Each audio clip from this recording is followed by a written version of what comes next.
Hello, everyone. Hi, welcome to the show. Whether you're watching live or you're coming after the shows live, you are welcome.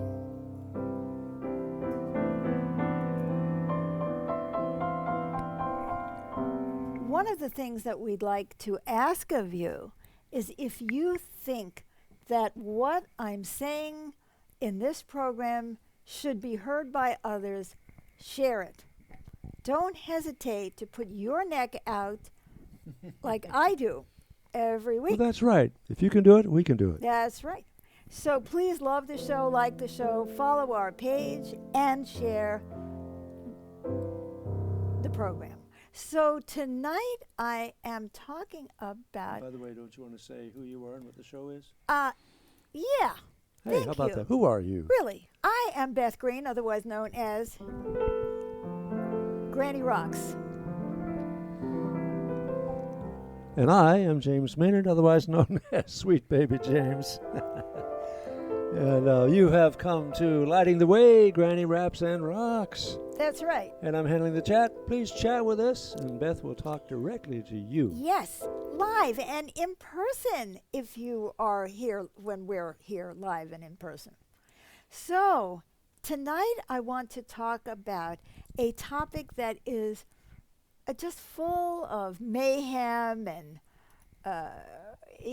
just all kinds Controversy? of controversy. And I think the whole conversation is wrong. And so the topic is conservative or progressive, 6 false narratives about race. So this is my opportunity to antagonize everyone, but hopefully to shed a little light on a very important topic that is so incredibly in our face these days. And Tracy has come on board and says hello and sends caring. Thank you. Thank you, Tracy. Same back at you. She dared to say hello to us with this topic. Thank you, Tracy. So, I am so sick of it. I am sick of reading the news. Every time I pick up the news, this one slammed, this one is this, and it's all so negative, and there's another friend. And we have Elizabeth on board also, and she says hello there and sends a heart of love. Thank you, Elizabeth. Thank you so much, Elizabeth. Thank you very, very much. We appreciate the support. We appreciate that you're watching, but we love it when you respond. And now Todd has come aboard. I'm saying hello too, even with this topic. Yeah. Look forward to hearing what you have to say. Thank you. I like that. He's looking you, Todd. forward to hearing what I have to Oh, say. yeah. So, I mean, everybody is fighting with everybody, and what really gets me mad, look, there's more. Todd sent a heart of love and was laughing real hard. Ha! Great. Love it, love it, love it. So, what I'm saying is that the whole way we talk about race is off as far as I'm concerned. Mm-hmm. And so everybody is stuck. And Catalina says good evening and sends a heart of love and piano keyboard, thank you. Good evening. Good evening, good evening, good evening. She's also lending an ear. Oh, thank you. you. Look, there's another one. And Karen says hello, Beth and James. It sends hearts of love and friendship. Hi, thank you. Karen. Okay. So there's a lot of false narratives out there, and they're all divisive, and who's laughing now, right?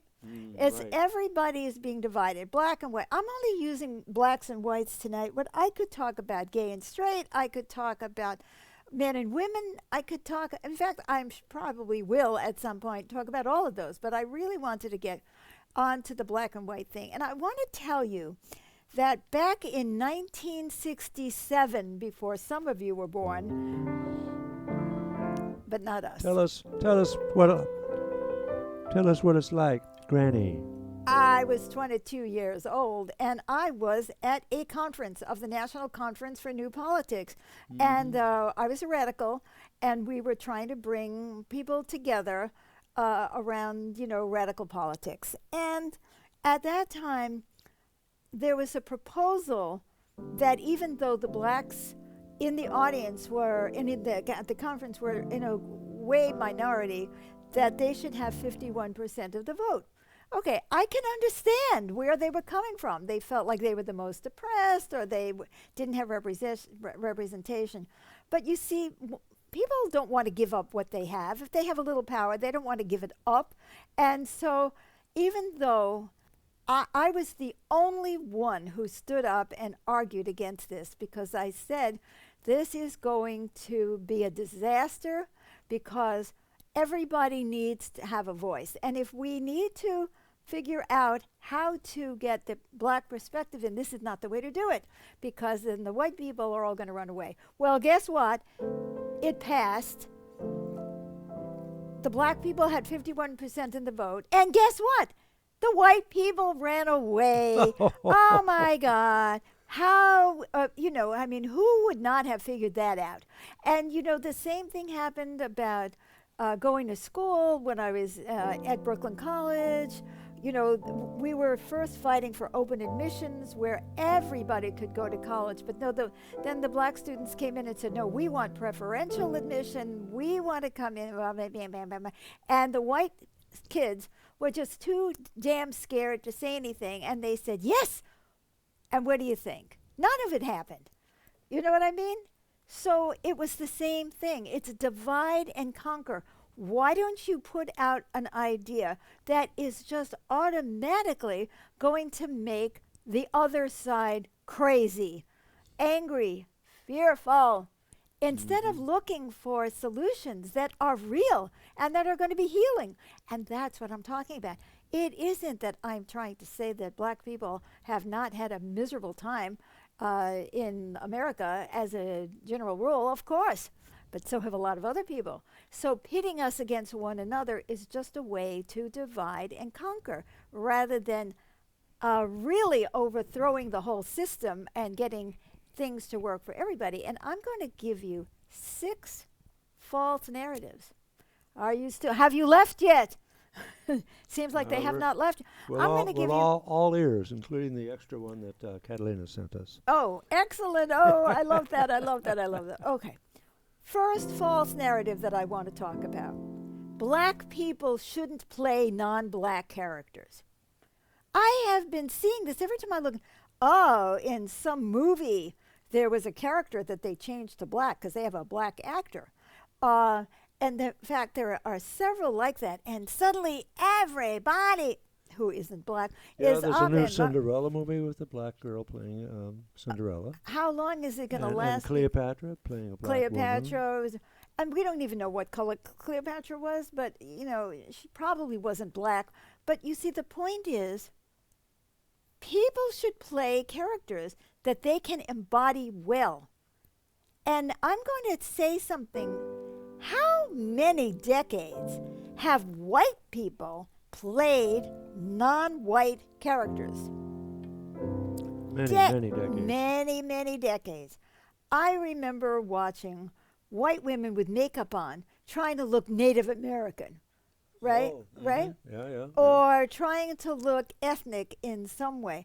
And that's okay. And then you say, well, Back in the days of Al Jolson, they did a lot of blackface. That's right. To look like blacks. Black people. Now you say, well, that's different. This is today. Well, let me tell you something about today.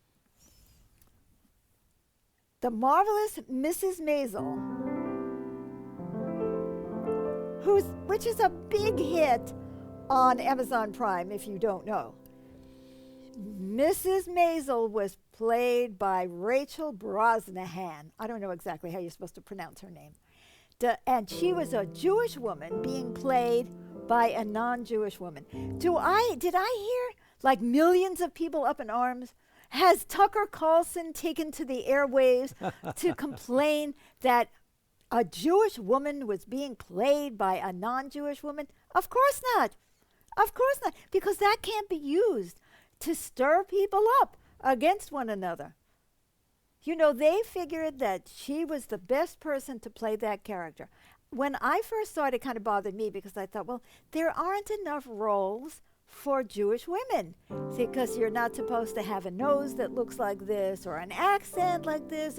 Okay, it's okay if you're a comic or you're playing some kind of a, what would you say, a caricature of Jewish women. That's fine. Or if you're Lauren Bacall and nobody knows you're Jewish, that's okay too. Or Kirk Douglas. But see, no, but I did not hear people screaming about that and boycotting Amazon because they put a non-Jewish woman in a Jewish woman's role. Doesn't that kind of make you just a little sick? So I say... Sounds hypocritical. It's extremely hypocritical. So it's just being used to divide and conquer. So I think that Rachel Brosnahan did a great job playing a Jewish woman. And I had to get over myself because I said, okay, how come they didn't put a Jewish woman in that role? There's not enough roles for Jewish women. So it's not that I don't understand that how black people feel. I mean, when we were growing up, the way that black people were portrayed in the media was just hideous. I mean, caricatures, weak, uneducated, stupid, passive, or they got to be drug dealers or tough or killers and all of that. Obviously disgusting, right? So I can understand black people wanting to be playing other kinds of roles. But I'm saying, why don't we become colorblind? We should be colorblind. We look at a character and then we get a sense of who that character is. One of the things that I like about the Bridgerton series is they're trying to mix black and white like they're all people. My God, what a concept, all people. Okay, so that's a false narrative, and people are justifying being up in arms because it's, in fact, the Egyptian government is furious because somebody, Netflix, Cleopatra got played by a black woman. woman. Right. So, second false narrative. Black people should get reparations.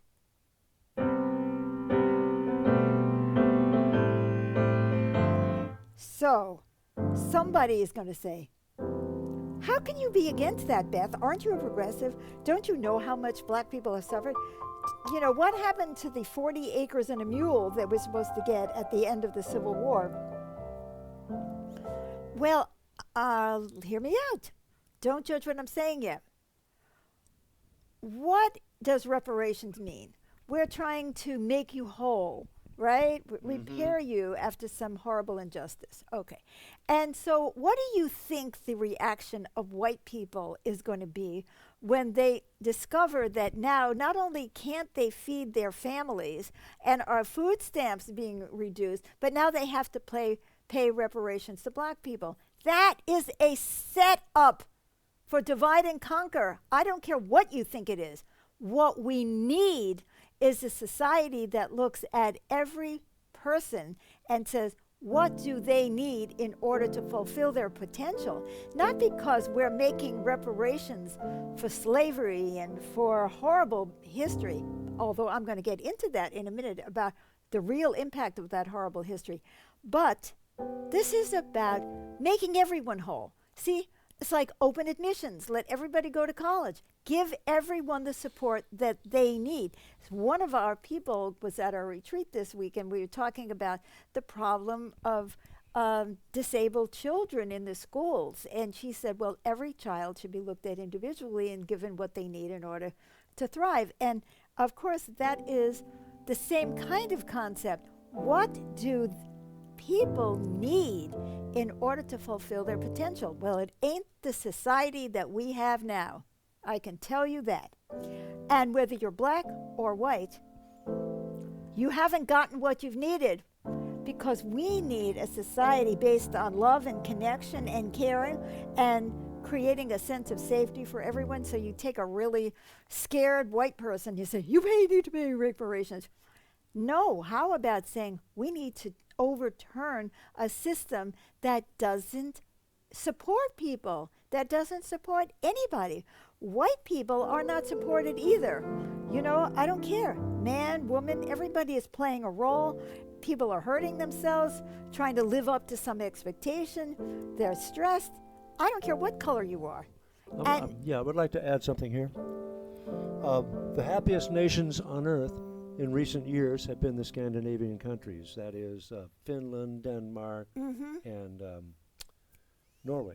yes, Now, what's the reason? One of the main reasons is that the government is colorblind as to what benefits people get. Everybody gets the same kind of benefits as a safety net to make sure everybody's needs are met. it's a pretty white country, James. So Well, I don't know if they're colorblind, but they well, are, that It they doesn't take matter an what your attitude that ethnicity is. right, or anything else. Yeah. I agree with you. Having a safety net, and it looks like we have a comment. And by the way, Iceland has welcomed a lot of refugees from the Middle East, from Syria and so on, and they're colorblind as regards to helping them. I And don't know all the what's people, all the happening people. because I do know that there's been some backlash in some of the European nations. By the way, Tracy says, I agree, people need to get what they need to meet their potential. Exactly, Tracy. So that is the point. It's that everybody needs not only the safety net, which you're talking about, which would Yeah. make people relax.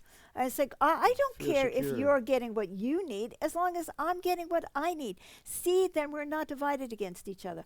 Now I want to go on to some go other ahead. because I've got 4 left. 3 about black people, 3 about white. I'm equal opportunity. Okay. Black people need affirmative action. No. Again, divisive, divisive, divisive, divisive. That's like saying Jewish people, we need a quota of how many Jewish people we should have at Harvard.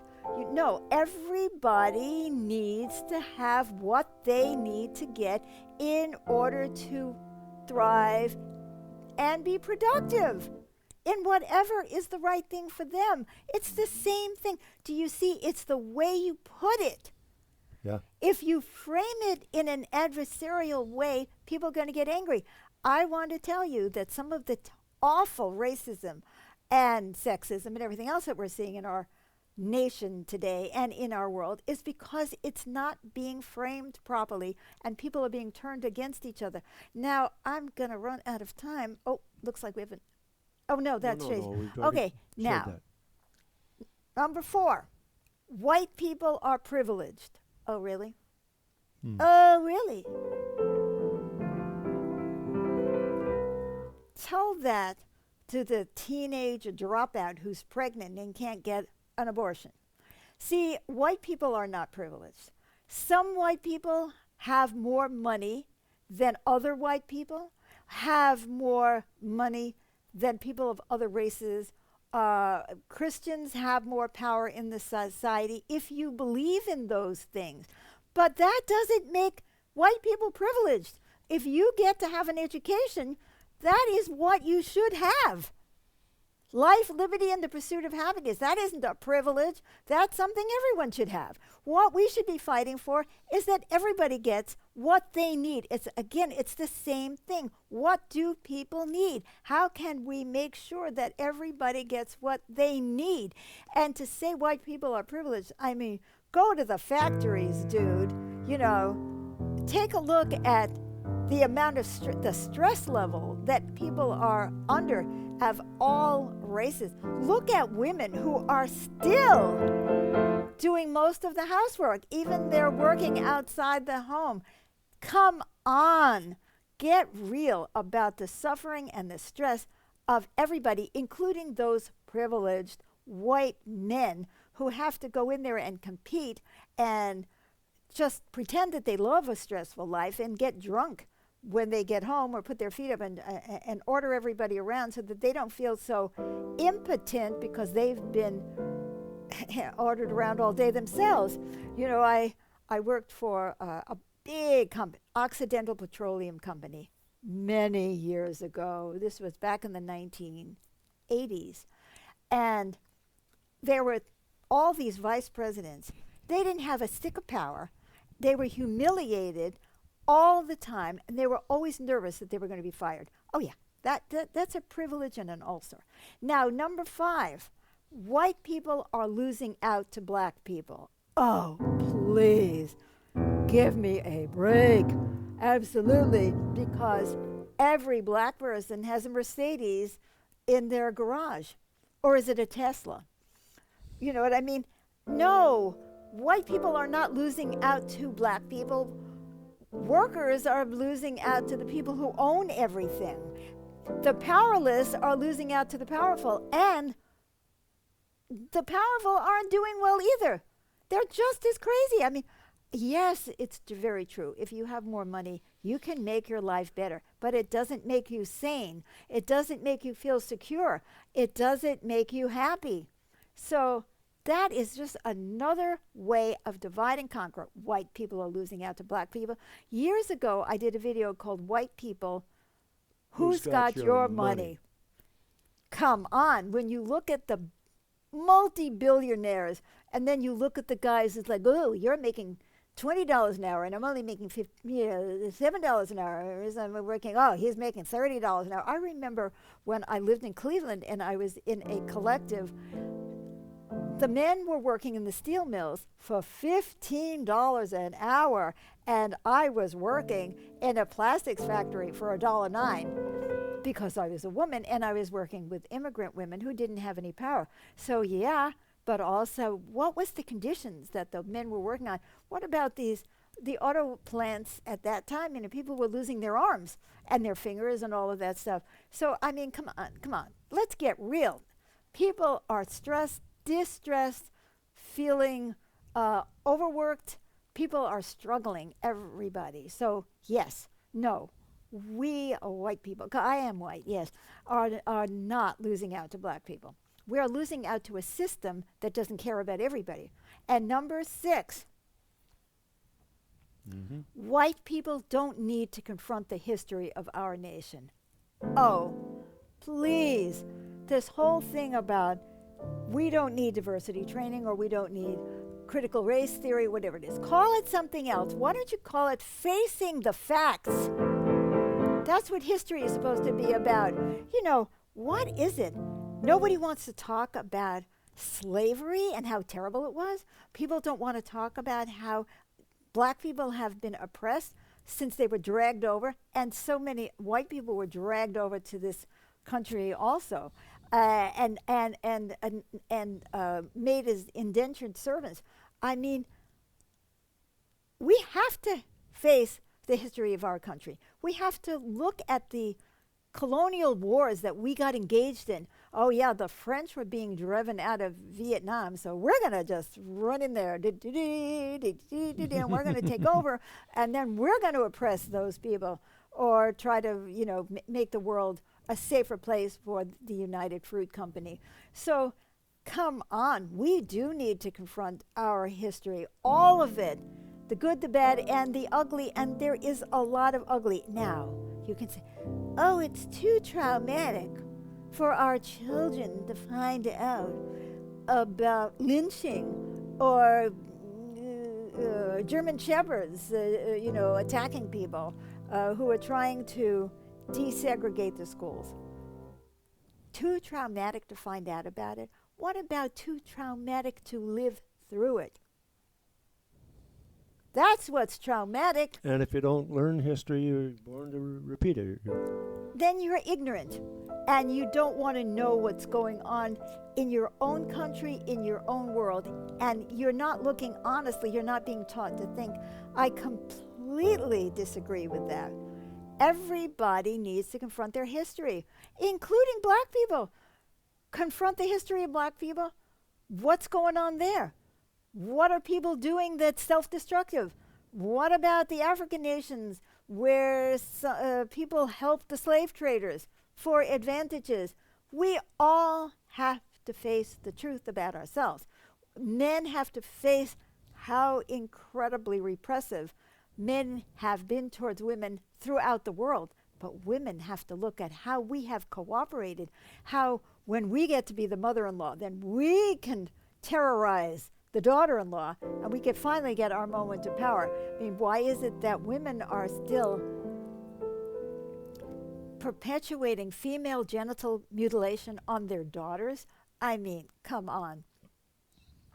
Are teaching their daughters that they have to wear makeup, that they have to shave, that they have to wear high heels, that they have to look a certain way. I was told not to look smart because men didn't like that. Don't let them know how smart you are, my mother would say. Really? Well, I have heard that from a lot of people in different generations.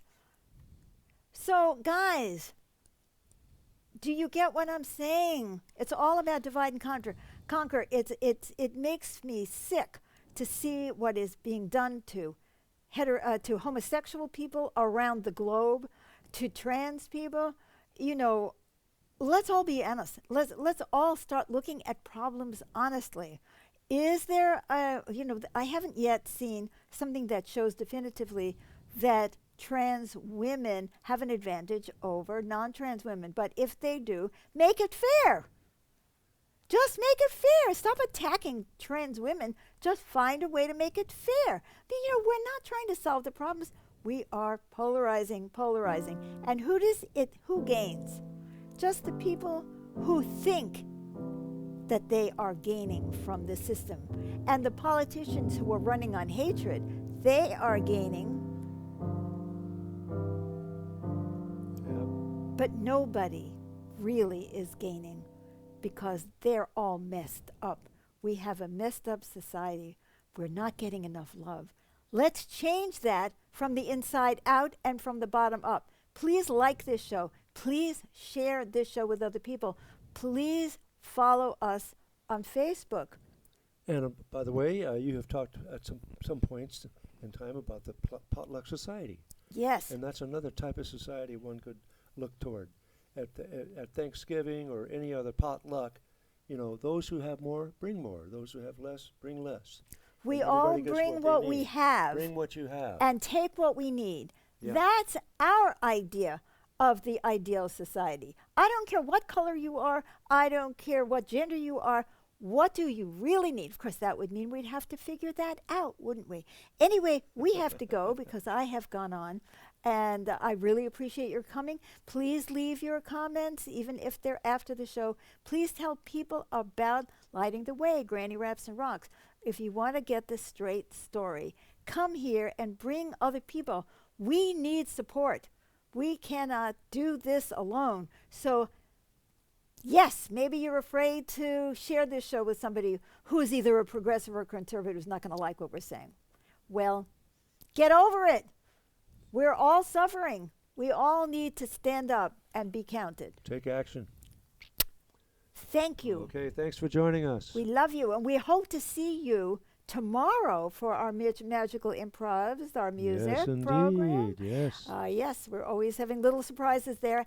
And for our, that's Thursdays at 7 p.m. There's the music. And then Lighting the Way next Wednesday at 6:30 p.m. Come live if you can, so you can join And the that's conversation. Pacific time, by the way, both of them. Yes, on Pacific time. And thank you for the people who commented today and who listened and yes, stayed. thank you for coming, Yes. and it's been great to have you with us. Yes, thank you.